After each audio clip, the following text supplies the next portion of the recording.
Assalamualaikum warahmatullahi wabarakatuh. Perkenalkan, nama saya Agristiawati Ahmad. Saya dari Prodi S1 Keperawatan. Di sini saya akan menjelaskan tentang prinsip moral dan etika.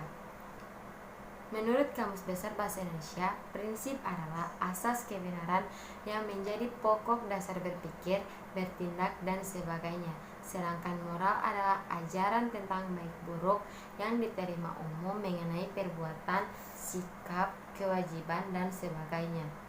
Moral sendiri sering disalahartikan dengan etika, di mana moral biasanya mengacu pada standar pribadi tentang apa yang benar dan salah dalam perilaku, karakter, dan sikap.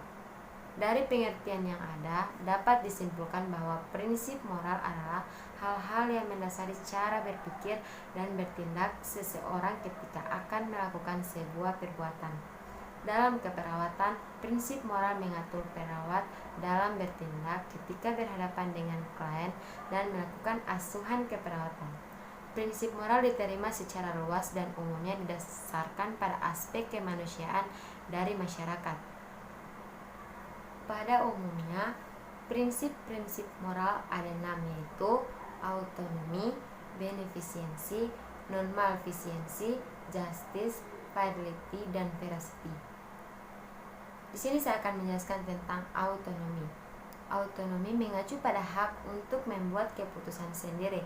Perawat yang mengikuti prinsip ini mengakui bahwa setiap klien adalah unik, memiliki hak untuk menjadi dirinya sendiri, dan memiliki hak untuk memilih tujuan pribadinya masing-masing. Perawat yang menghargai autonomi klien berarti bahwa perawat tersebut menghormati hak klien untuk mengambil keputusan, bahkan ketika pilihan itu tampaknya bukan untuk kebaikan klien itu sendiri. Contoh tindakan perawat yang melaksanakan prinsip autonomi adalah perawat yang melakukan informed consent. Perawat yang melakukan informed consent yaitu meminta persetujuan klien ketika akan melakukan sesuatu tindakan. Dengan melakukan informed consent, perawat berarti telah memberikan kesempatan kepada klien untuk membuat keputusan sendiri, di mana klien tersebut setuju atau tidak dengan tindakan yang akan dilakukan. Selanjutnya, beneficence. Beneficence berarti berbuat baik, di mana perawat wajib menerapkan tindakan yang menguntungkan klien dan menghindari tindakan yang merugikan klien.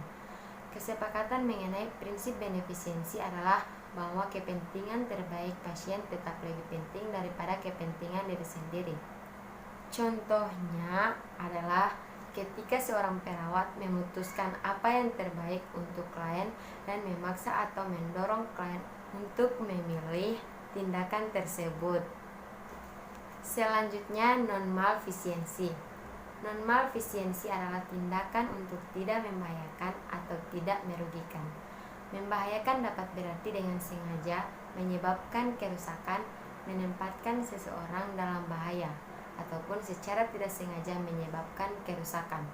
Oleh karena itu, dalam melakukan asuhan keperawatan, penting untuk mempertimbangkan tindakan dengan pertanyaan, akankah tindakan ini menyebabkan lebih banyak bahaya atau kebaikan bagi klien.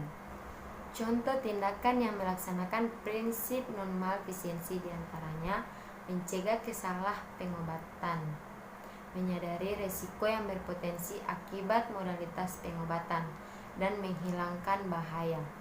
Selanjutnya, justice. Justice didasarkan pada konsep keadilan. Prinsip ini melibatkan perlakuan yang sama dan adil terhadap setiap individu, kecuali jika ada pembenaran atas perlakuan yang tidak setara. Dalam profesi keperawatan, seorang perawat harus mendistribusikan perawat kepada kliennya dengan adil dan merata. Contohnya, tindakan yang tidak sesuai dengan prinsip justice adalah melakukan diskriminasi atau perlakuan sewenang-wenang yang tidak adil, memanfaatkan atau mengambil keuntungan secara tidak adil dari orang lain, dan membuat pernyataan yang tidak adil tentang orang lain. Selanjutnya yaitu fidelity. Fidelity berarti setia pada janji. Tentunya, klien dan mempunyai harapan kepada perawat untuk bertindak demi kepentingan baik mereka. Dengan begitu, perawat sebagai advokat klien harus menjunjung tinggi prinsip kesetiaan dan menepati janji untuk memberikan perawat yang terbaik untuk kliennya. Contoh tindakan perawat yang melaksanakan prinsip fairlity diantaranya itu mewakili sudut pandang klien kepada anggota tim kesehatan lain, menghindari pengaruhnya nilai-nilai pribadi perawat terhadap advokasi mereka untuk klien, dan mendukung keputusan klien bahkan ketika itu bertentangan dengan preferensi atau pilihan perawat. Selanjutnya itu veracity, mengatakan hal yang tidak sebenarnya atau berkata jujur. Perawat tidak boleh menyembunyikan suatu kebenaran dari klien, bahkan ketika hal tersebut dapat menyebabkan klien menjadi stres. Prinsip ini penting karena klien membutuhkan informasi yang lengkap dan relevan untuk membuat pilihan yang sepenuhnya rasional. Selain itu, klien juga mempunyai hak untuk mengetahui informasi-informasi yang terkait dengan kondisinya.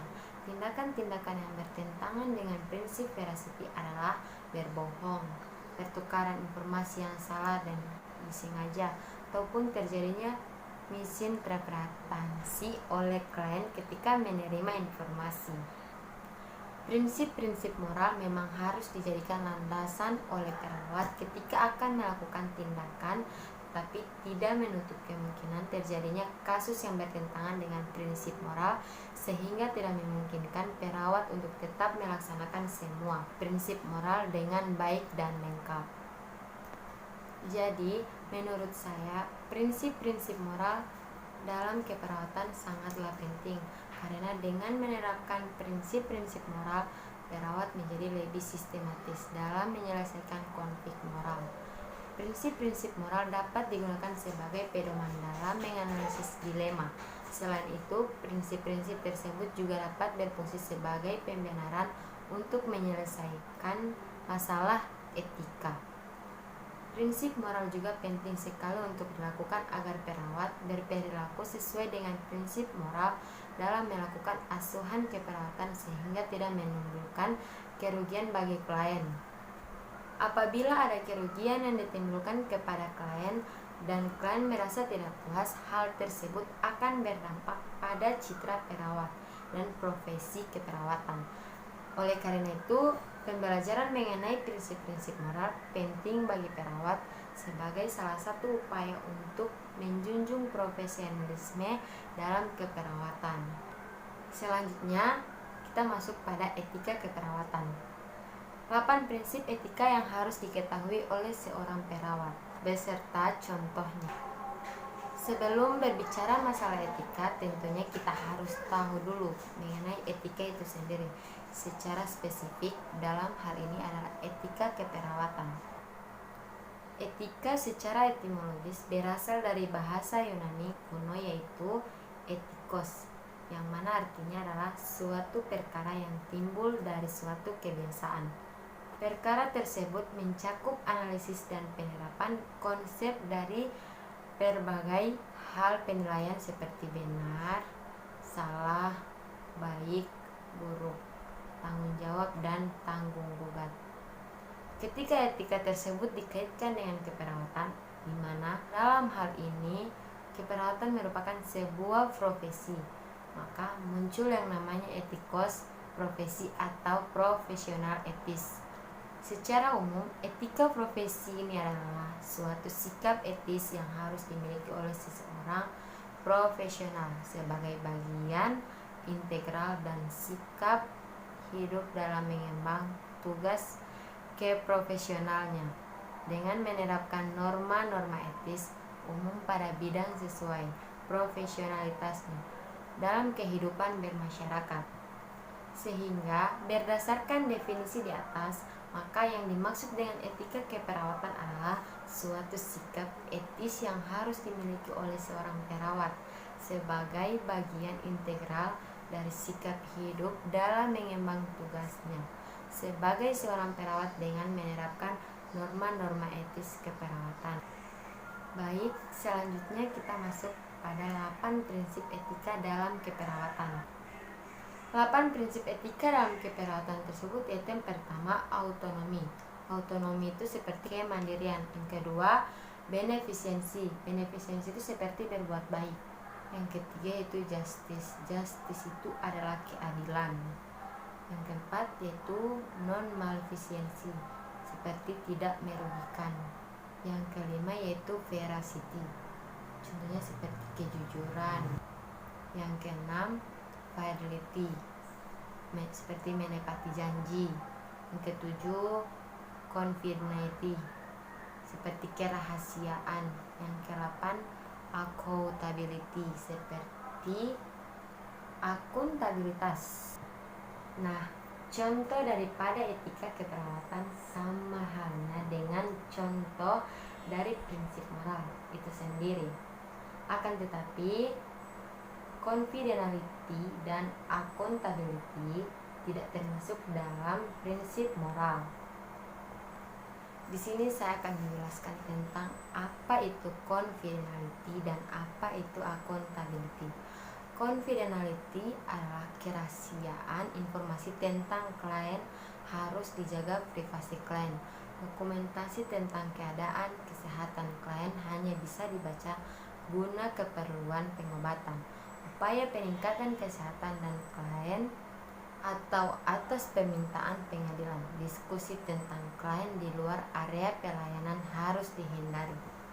Accountability itu adalah standar yang pasti bahwa tindakan seorang profesional dapat dinilai dalam berbagai kondisi tanpa terkecuali.